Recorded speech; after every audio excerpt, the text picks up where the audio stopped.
Hello student. Today I will explain 12th chapter sound.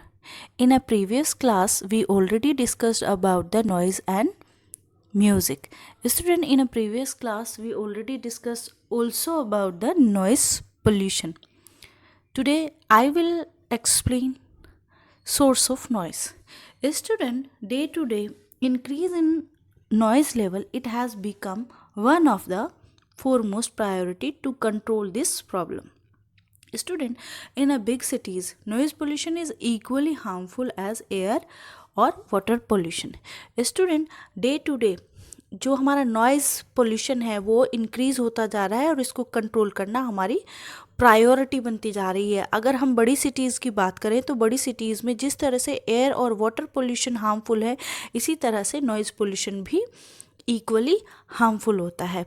Student, noise pollution के बहुत सारे sources हैं. Like industrial sectors की अगर हम बात करें तो इंडस्ट्रियल सेक्टर्स में जो मशीनरीज की बेसिक यूनिट्स होती हैं वो यूनिट क्या है, नॉइज़ पोल्यूशन क्रिएट करती हैं. यानी कि जो हमारे कमर्शियल सेक्टर्स होते हैं they create noise pollution. Machineries जब पुरानी हो जाती हैं तो दे क्रिएट अनवांटेड साउंड, और ये जो अनवांटेड साउंड है it help to increase the noise pollution को बढ़ाने में मदद करता है. One more source is noise from vehicles.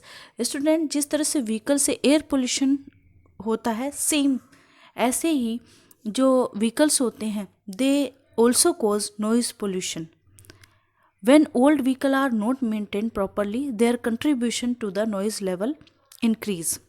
और जब पुराने व्हीकल्स को प्रॉपरली मेंटेन नहीं किया जाता तो वो जो हमारा नॉइज़ लेवल है उसको इंक्रीज़ करने में कंट्रीब्यूट करते हैं. ट्रांसपोर्ट व्हीकल जैसे ट्रक, बस, rail, car, scooter, they also cause sound pollution. Aeroplane flying at a lower altitude cause noise pollution. और जो एरोप्लेन्स होते हैं जब वो लोअर एल्टीट्यूड पर फ्लाई कर रहे होते हैं तो वो भी क्या है, नॉइज़ पोल्यूशन को इंक्रीज़ कर रहे होते हैं.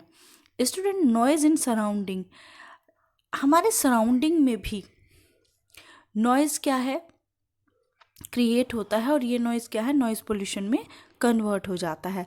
Like loud speaker use in a different functions, rallying organized by various political parties. तो देखिए जो डिफरेंट फंक्शंस में लाउड स्पीकर्स यूज़ किए जाते हैं, रेलिंग्स में लाउड स्पीकर्स यूज़ किए जाते हैं.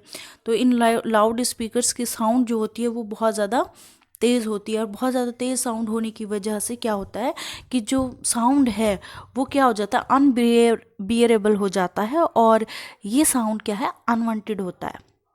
Loud music played in cars, car में बहुत तेज तेज लाउड म्यूज़िक चलाना. शाउटिंग ऑफ स्ट्रीट होकर्स, जो स्ट्रीट में जो होकर्स होते हैं वो चिल्लाते हैं, उनसे भी क्या है, नॉइज़ पोल्यूशन इंक्रीज़ होता है.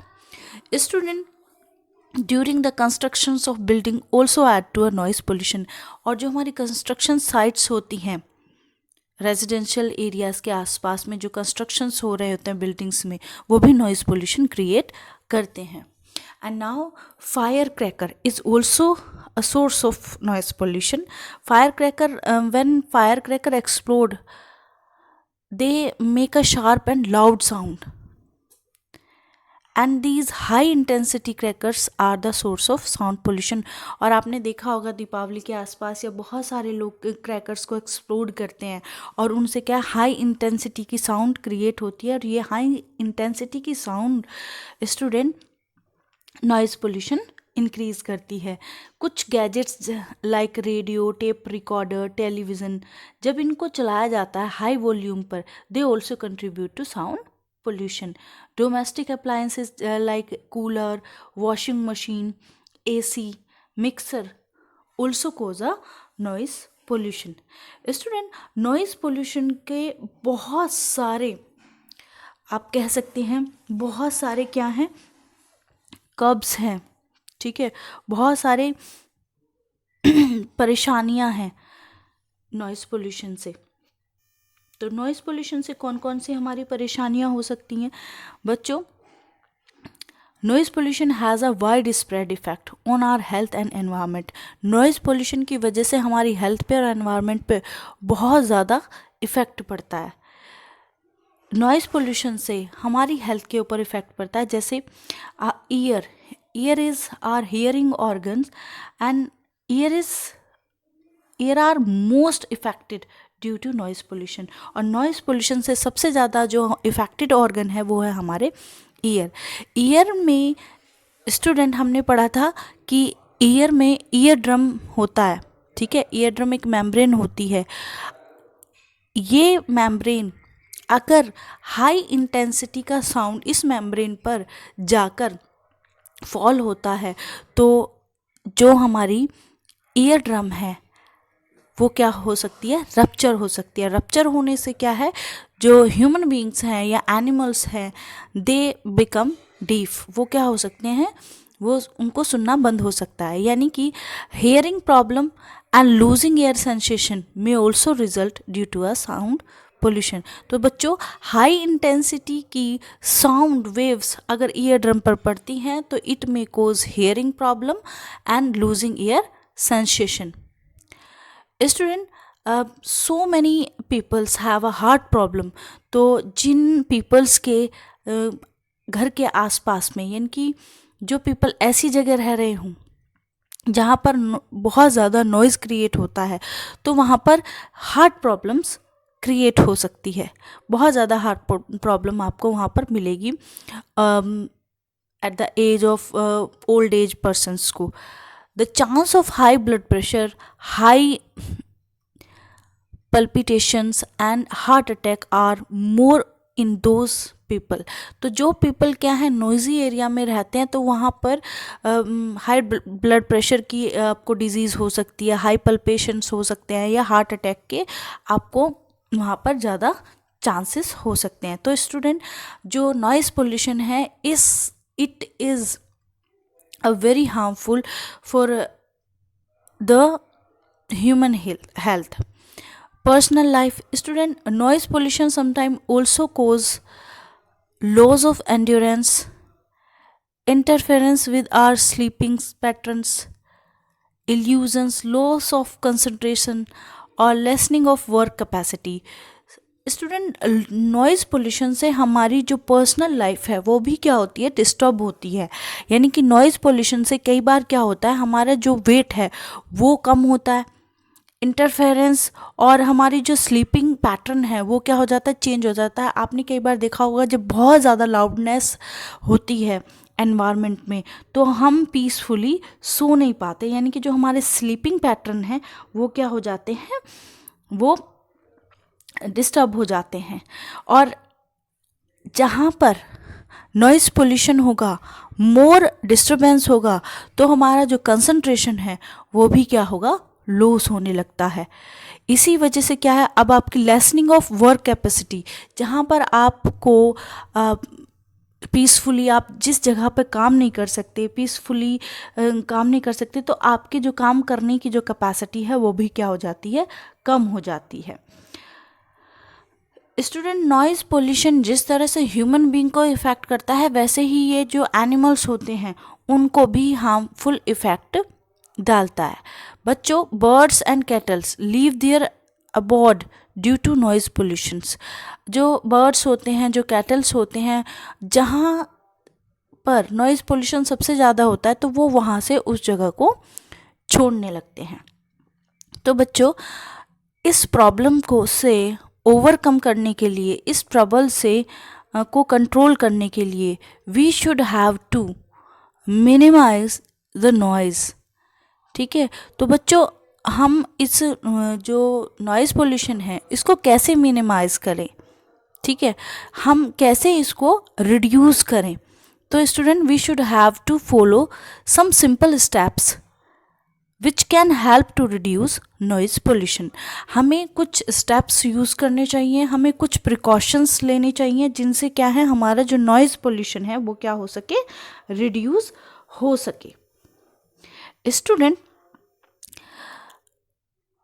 The machine which produce minimum noise should be use. हमें वो मशीनें यूज़ करनी चाहिए इंडस्ट्रियल सेक्टर्स में जो मिनिमम नॉइज़ प्रोड्यूस कर सकती हूँ, ठीक है।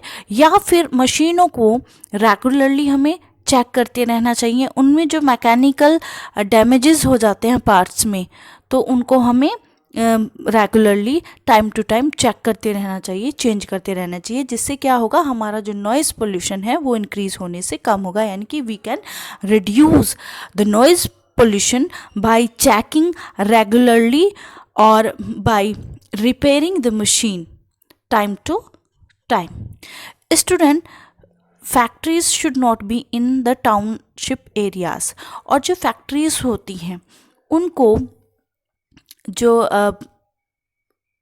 अथॉरिटी मिलती है कि जो फैक्ट्रीज़ हैं वो टाउनशिप एरियाज़ में नहीं लगनी चाहिए, उनको वहाँ पर खुलने के लिए अथॉरिटी नहीं मिलनी चाहिए। Vehicle should always be maintain properly on time. और स्टूडेंट, इफ़ वी वांट, अगर हम क्या है नॉइज़ पोल्यूशन को रिड्यूस करना चाहते हैं तो हमें अपने जो व्हीकल्स हैं उनको प्रॉपरली टाइम पर क्या है मेंटेन रखना चाहिए। Domestic appliances should be lubricated and maintain timely. जो हमारे डोमेस्टिक अप्लायंसेस हैं उन्हें लुब्रिकेटेड रखना चाहिए और टाइमली उनकी देखभाल रखनी चाहिए, यानी कि रेगुलर उनको चेक करते रहना चाहिए। जो फायर क्रैकर्स होते हैं उन पे क्या है बैन लग जाना चाहिए, यानी कि जो फायर क्रैकर्स हैं उनको एक्सप्लोड नहीं करना चाहिए कम से कम। यानी कि जो आप फायर क्रैकिंग्स करते हैं इसको रिड्यूस करो। रिड्यूस करने से क्या होगा, जो हाई इंटेंसिटी की जो साउंड है जिसकी वजह से क्या है नॉइज़ पोल्यूशन इंक्रीज होता है वो कम होगा। Function should be organise indoor. और जितने फंक्शंस हम क्या हैं बाहर करते हैं, लाउड स्पीकर लगा के करते हैं, तो फंक्शंस को हमें क्या है इंडोर्स ऑर्गेनाइज करना चाहिए, जिससे क्या होगा हमारा नॉइज़ पोल्यूशन भी कम होगा। Aeroplane should not be allowed to fly at lower altitudes over the residential area. Student, जो एरोप्लेन्स हैं उनको रेजिडेंशियल एरिया पे क्या है लोअर एल्टीट्यूड पे उड़ने की को अलाउ नहीं करना चाहिए। और जो हमारे नॉइज़ को कम करने के लिए, to reduce noise we should have to planted the tree, because tree absorb the intense sound waves and deflect the same in the atmosphere. So student, more and more plantation activities should be undertaken. Student, अगर हमें noise को minimise करना है तो हमें क्या है जो रोड साइड्स हैं उन पे क्या है हमें ज़्यादा से ज़्यादा प्लांट लगाने चाहिए, क्योंकि जो प्लांट होते हैं वो इंटेंस साउंड वेव्स को एब्जॉर्ब कर लेते हैं और क्या करते हैं जो इसको डिफ्लेक्ट एटमॉस्फेयर में डिफ्लेक्ट करते हैं। So student, we should have to use thick curtain inside our homes, we can reduce the noise level. अगर हम ऐसे एरिया में रह रहे हैं जहाँ पर नॉइज़ पोल्यूशन सबसे ज़्यादा है तो वहाँ पर हमें क्या करना चाहिए, हमें थिक कर्टन्स यूज़ करने चाहिए। Material like cotton, wool, rubber, thermocol and different kinds of cloth absorb of the sound wave. जो कॉटन क्लोथ्स हैं, वूल हैं, रबर है, थर्माकोल हैं, ये ऐसी कुछ चीज़ें हैं जो, और कॉटन से बने हुए क्लोथ्स, वूल से बने हुए क्लोथ्स, रबर, ये क्या होते हैं साउंड वेव को एब्जॉर्ब करते हैं। सो स्टूडेंट, हमें इन सब को क्या करना चाहिए यूज़ करना चाहिए।